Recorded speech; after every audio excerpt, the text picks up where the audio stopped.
اور جب ہم نے بنی اسرائیل سے عہد لیا کہ اللہ کے سوا کسی کی عبادت نہ کرنا اور ماں باپ اور رشتہ داروں اور یتیموں اور محتاجوں کے ساتھ بھلائی کرتے رہنا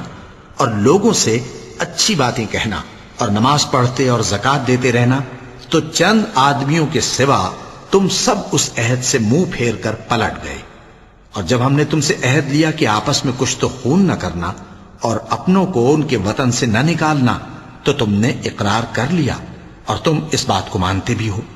پھر تم وہی ہو کہ اپنوں کو قتل بھی کر دیتے ہو اور اپنے میں سے بعض لوگوں پر گناہ اور ظلم سے چڑھائی کر کے انہیں وطن سے نکال بھی دیتے ہو،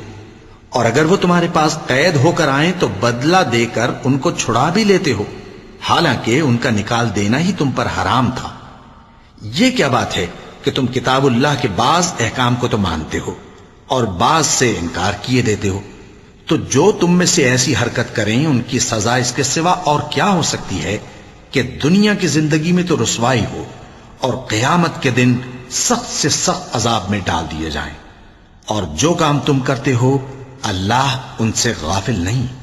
یہ وہ لوگ ہیں جنہوں نے آخرت کے بدلے دنیا کی زندگی خریدی، سو نہ تو ان سے عذاب ہی ہلکا کیا جائے گا اور نہ ان کو اور طرح کی مدد ملے گی۔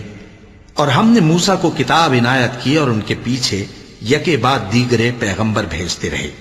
اور عیسیٰ ابن مریم کو کھلے نشانات بخشے اور روح القدس یعنی جبرائیل سے ان کو مدد دی۔ تو کیا ایسا ہے کہ جب کوئی پیغمبر تمہارے پاس ایسی باتیں لے کر آئے جن کو تمہارا جی نہیں چاہتا تھا تو تم سرکش ہو جاتے رہے اور ایک گروہ انبیاء کو تو جھٹلاتے رہے اور ایک گروہ کو قتل کرتے رہے، اور کہتے ہیں ہمارے دلوں پر پردے ہیں؟ نہیں، بلکہ اللہ نے ان کے کفر کے سبب ان پر لعنت کر رکھی ہے، بس یہ تھوڑے ہی پر ایمان لاتے ہیں۔